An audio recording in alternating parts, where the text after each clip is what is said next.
Hello everyone. So today I wanted to start this new thing called story time, where I talk about stories in my life that I think are somewhat interesting, somewhat entertaining. Um, so yeah, these are going to be like off the cuff, not scripted or anything. Completely real, by the way. So I'm just telling you how I recall these stories in my life. Off the top of my head, basically. So, and I'm going to try to keep it somewhat entertaining. So, first story I would like to do today is about my first time, well, actually, it's my only time, as of right now at least, that I went to a WWE event. And by the way, I would like to do these more often, or as often as I could, I should say. I can't do it more often if I haven't done it before.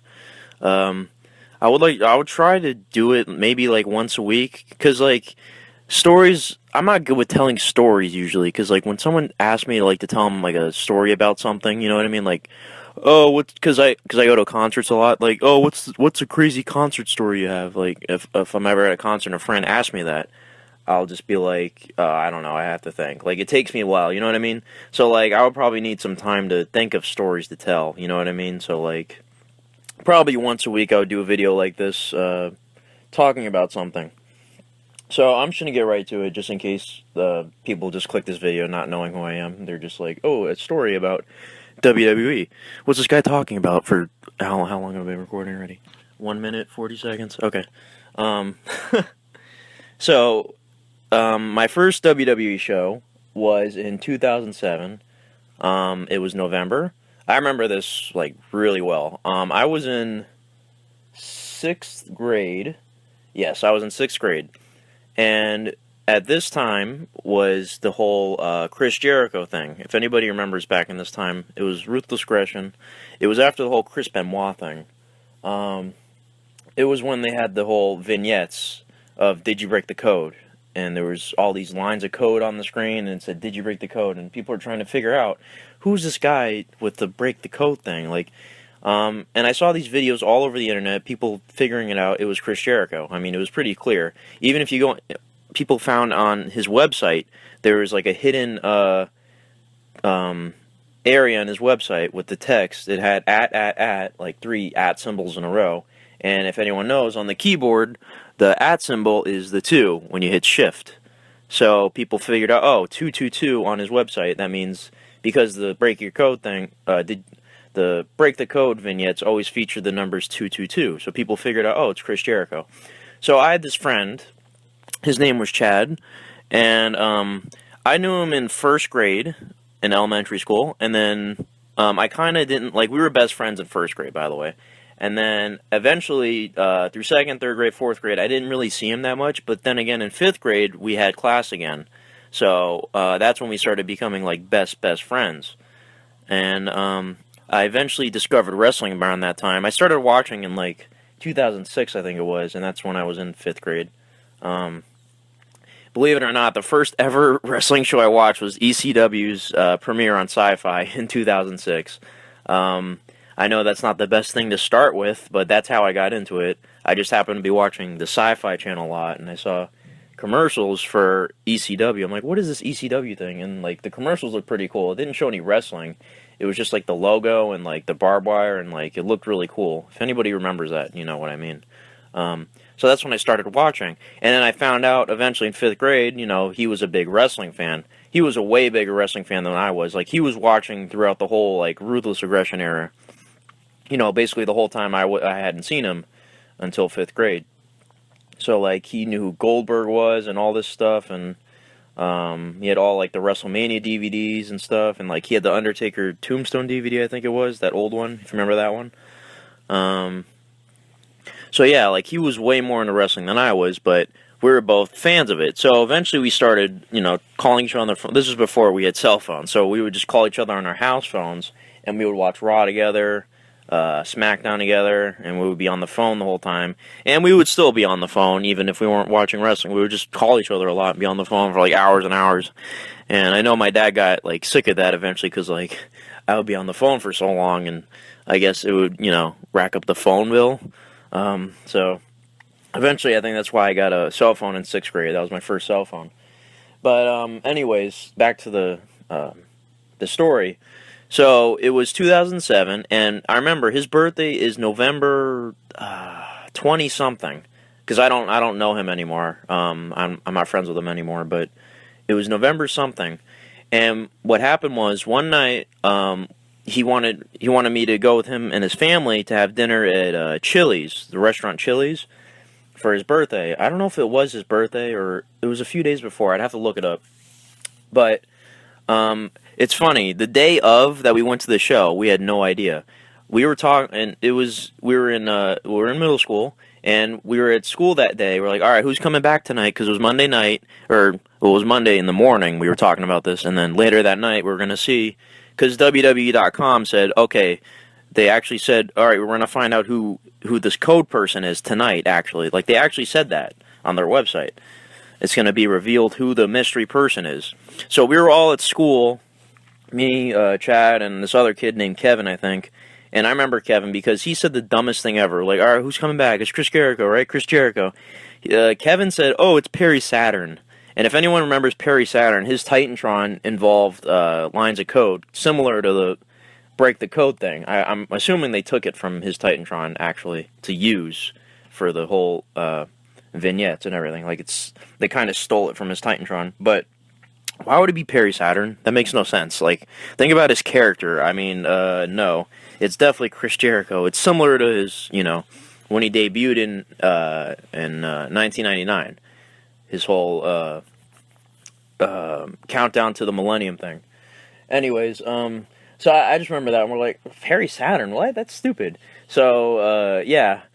And then eventually later that night, we went out to go eat at Chili's or whatever, and all of a sudden, his parents surprised us, like, hey, look, we have tickets. And then, like, me and Chad look at each other like, what, tickets? What is this?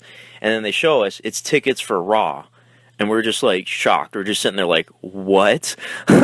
We're like, what? Because Raw was actually in the BB&T Center, which is near where we live.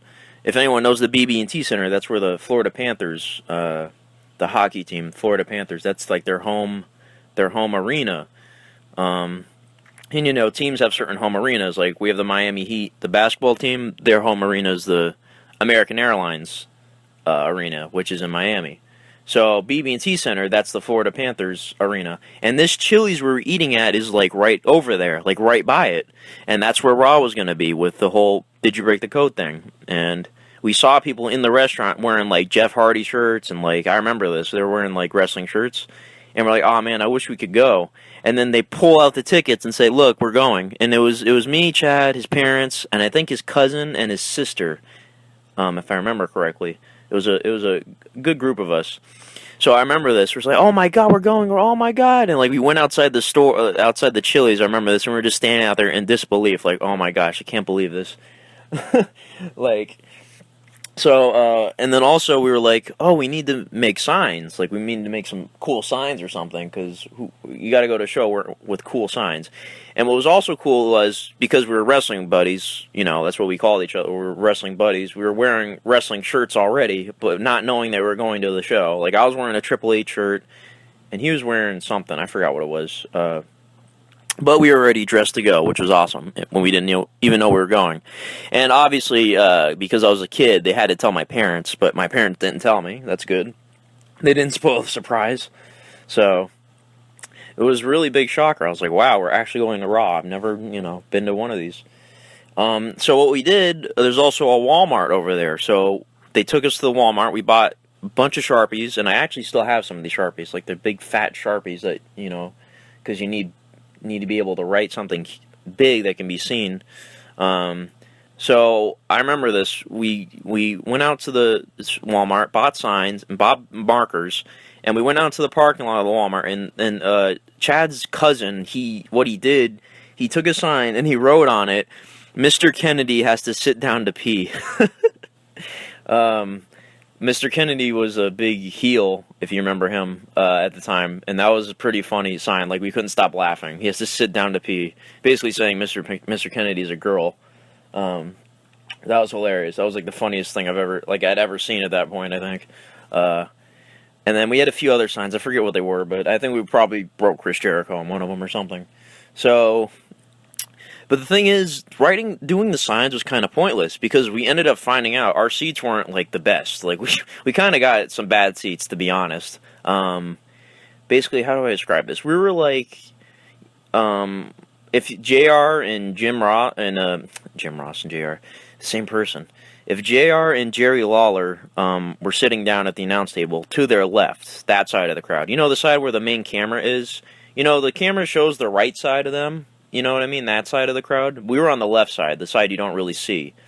We were on the left side, but all the way into like the back corner, if you know what I'm saying, like corner, like all the way to the back.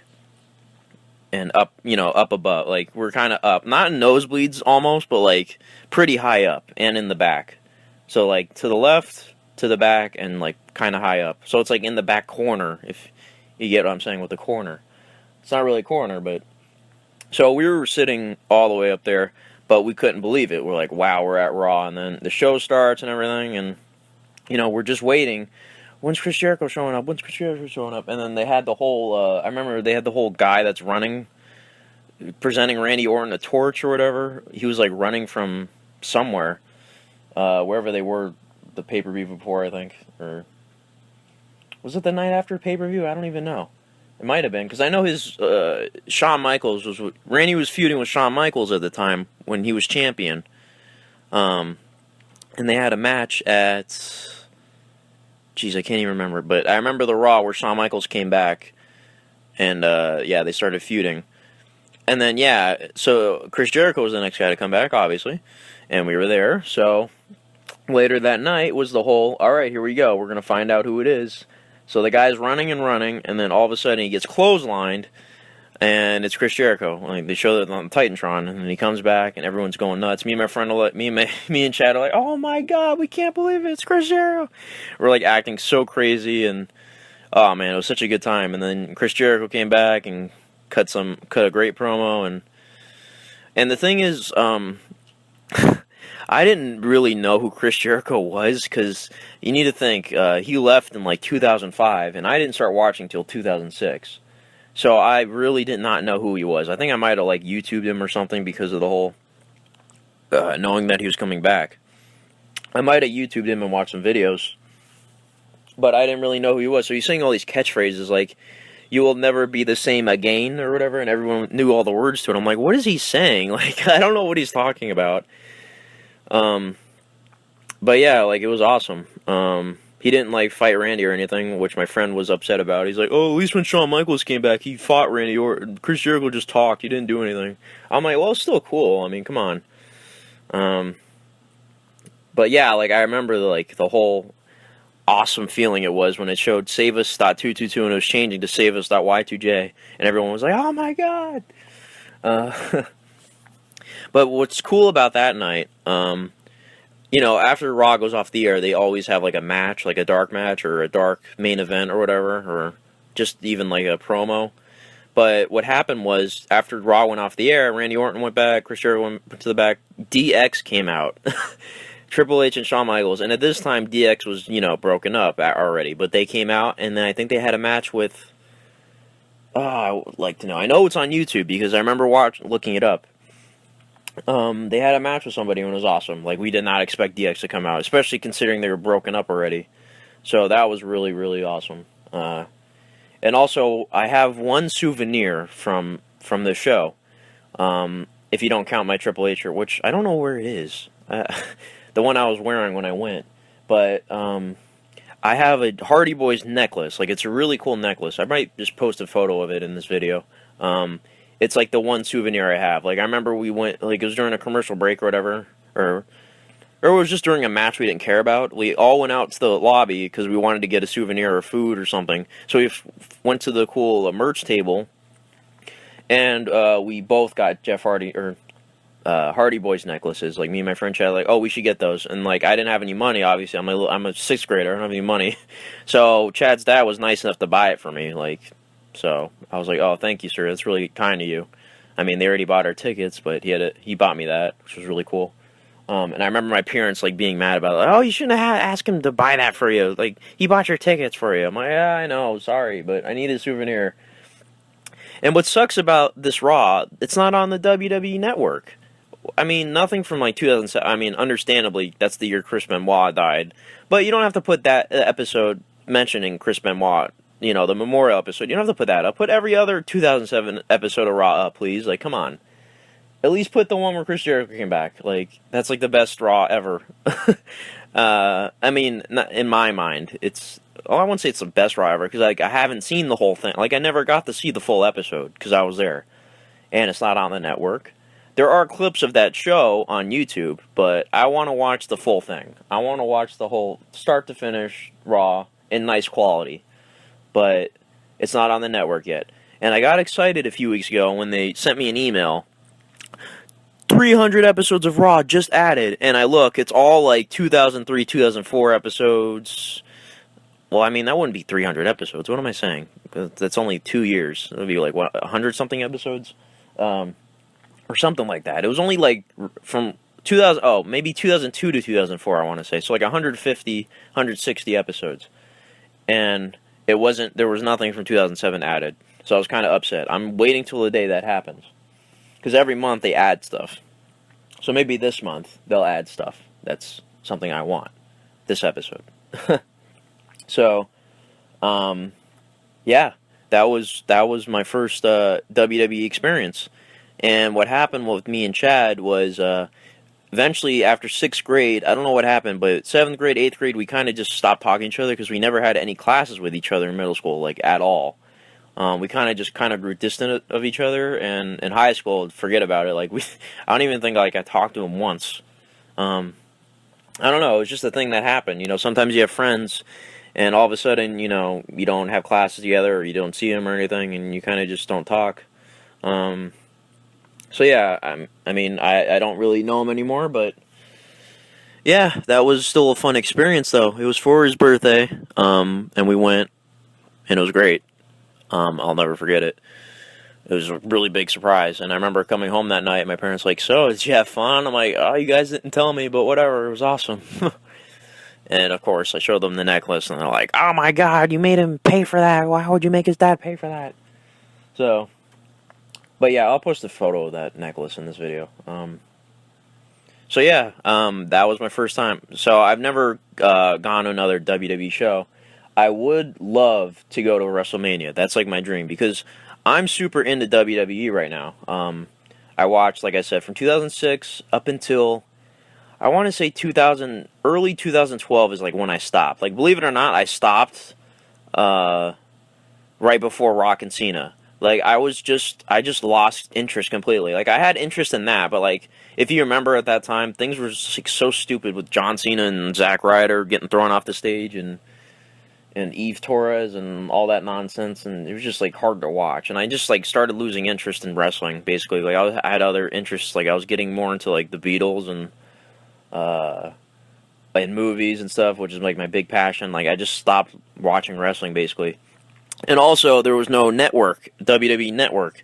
So to watch pay-per-views, you either had to pay $60 or go on a streaming site and watch it illegally, which is what I used to do, but sometimes those would get shut down and it would freeze a lot, and yeah, so I kind of just gave up on wrestling at that time.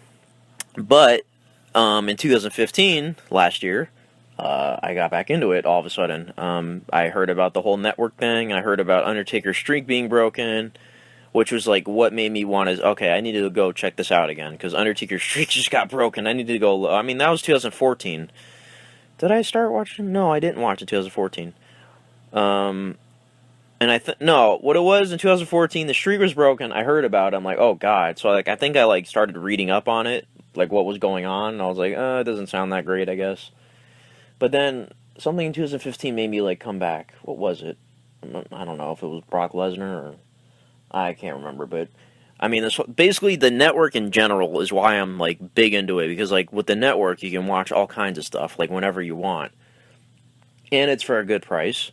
So you know, it's like really good deal. $10 a month for all this stuff. Like all the stuff that's on the network is insane. Like every pay-per-view ever, you know, a lot of Raws, not one I want to see, but oh well. A lot of SmackDowns, you know, all kinds of stuff. So yeah, I'm really big into it right now, and I would love to go to WrestleMania one day. And WrestleMania is going to be in Orlando, WrestleMania 33 next year, and I live in South Florida. I'd be willing to go, but the thing is, like, I don't want to go by myself, and I don't really know any people who like watch wrestling, like me at least, like big into it. So, but I did get my sister, and like my sister's like into wrestling now, sort of, like because she saw me watching it all the time. And she like knows the wrestlers, and she'll watch Raw and SmackDown. So maybe like I'll go with her to WrestleMania, but we'll see, because you know, I don't know if my parents are gonna let me. I mean, it's in Orlando, it's kind of far, so I don't know. If anything, I could go by myself, but I'd rather not. So I'll figure it out. I would love to go though; it would be amazing. So yeah, that was my story with WWE, and why I haven't gone back again to another show is because I stopped watching, and I was not friends with my wrestling friend anymore, and I only recently got back into it last year, so I haven't had a chance to go to any shows. And they don't go to the BB&T Center enough. Like, when's the last time they went to there? Like, anytime I look at their where they're going, it's always American Airlines Arena in Miami, which is like less than an hour away from where I live, but it's still pretty far. I mean, if they went to BB&T Center, it'd be way more convenient. Like, I probably would just go by myself, but they don't go there. The one by me, where I went to Raw in 2007. So, it's whatever. Yeah. So, hopefully one day, I can go to another show and make another video about it. And yeah, that was my first WWE experience, and it was a really good one. Had a big return moment. One of the best returns ever, if you ask me. I mean, I'm pretty sure it's up there in ranking. Like, didn't they have like a top 10 returns? And I think Chris Jericho's was on there from 2007. So I got really lucky with my first Raw and getting surprised and all that stuff. It was just like a perfect way to have a first WWE show. So, all right, thank you for listening. I'll probably do another one of these next week, I hope. I don't know what it's going to be about, but I'll think of something. So, yeah, thank you again for listening, and stay tuned for more videos. All right, have a good one.